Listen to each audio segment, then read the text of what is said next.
Assalamualaikum warahmatullahi wabarakatuh. Perkenalkan, nama saya Ispianti, NIM 19220004.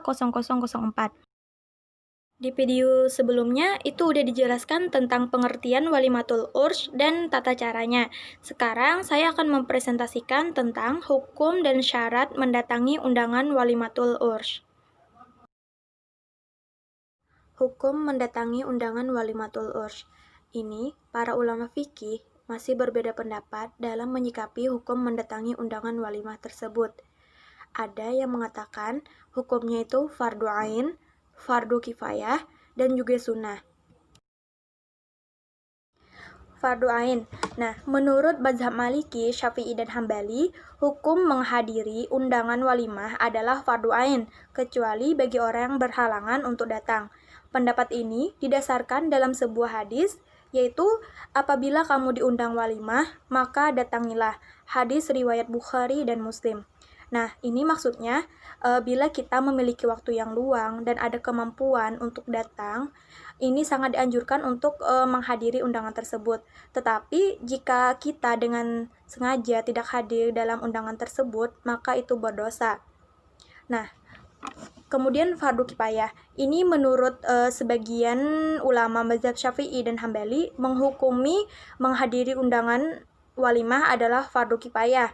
Ini didasarkan pada esensi dan tujuan walimah, yaitu sebagai cara untuk mengumumkan terjadinya pernikahan agar tidak menimbulkan suatu fitnah. Apabila sudah dihadiri oleh sebagian orang, maka sudah gugurlah kewajiban itu bagi tamu yang lain. Kemudian sunnah.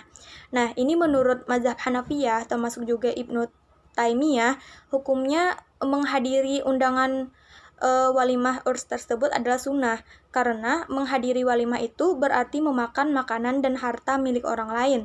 Jadi, seseorang itu berhak untuk mengambil atau tidaknya harta milik orang tersebut. Jadi, tergantung kita untuk datang atau tidaknya ke walimah tersebut. Syarat menghadiri undangan walimatul urs.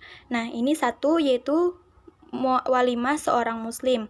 Sebagaimana sabda Rasulullah Shallallahu Alaihi Wasallam, yaitu apabila salah seorang saudara kalian mengundang saudaranya, apakah undangan walimah urs atau semisalnya, maka datanglah. Hadis riwayat Muslim nomor 1429. Nah, tapi kalau seandainya memiliki tetangga non-muslim yang menyelenggarakan pernikahan dan mengundang kita orang yang muslim, maka hukum menghadirinya itu mubah atau diperbolehkan. Kecuali jika di dalamnya terdapat syiar-syiar agama mereka, maka untuk menghadiri undangan tersebut tidak diperbolehkan. 2. Mendapatkan undangan secara khusus, seperti melalui telepon, kartu undangan, atau semisalnya. Nah, jika undangan itu bersifat umum, maka tidak wajib untuk menghadiri walimah tersebut, atau bersifat fardu kifayah. Nah, maksudnya ini adalah jika tidak ditentukan orangnya atau yang bersifat umum, maka tidak wajib untuk menghadiri undangan tersebut. Akan tetapi, jika kita yakin bahwa kita itu yang diundang, maka itu menjadi wajib. Karena itu sama saja dengan undangan lisan si pengundang. Kemudian, 3. Tidak ada kemungkaran seperti adanya minuman keras, gambar-gambar makhluk yang bernyawa, tarian-tarian, dan lain sebagainya yang tidak sesuai dengan syariat Islam. Nah, 4. Tidak ada uzur yang menghalangi hadir seperti sakit, safar, dan lain sebagainya. Nah, bagaimana jika yang menghadiri walimatul urs tersebut sedang berpuasa? Nah, maka hendaklah pertama tetap berpuasa dan mendoakan sang mempelai. Sebagaimana dalam hadis, yaitu apabila seseorang dari kalian diundang makan, maka penuhilah undangan itu.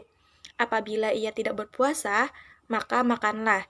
Tapi jika ia sedang berpuasa, maka hendaklah mendoakan orang yang mengundang. Kedua, itu boleh membatalkan dan ikut makan. Sebagaimana Imam Nawawi berkata, jika puasanya adalah puasa sunnah dan yang menyajikan makanan atau si pengundang merasa berat dengan puasanya, maka afdal atau lebih utama adalah ia berbuka. Nah, tapi jika ia sedang berpuasa wajib, maka tidak boleh dibatalkan. Dia hanya cukup mendoakan keberkahan bagi yang menghidangkan makanan, yaitu bagi yang mengadakan pesta walimah tersebut.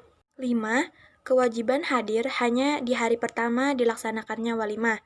Nah, adapun jika waktu pelaksanaannya itu lebih dari sehari, maka datanglah di hari kedua dan selanjutnya tidak wajib. 6.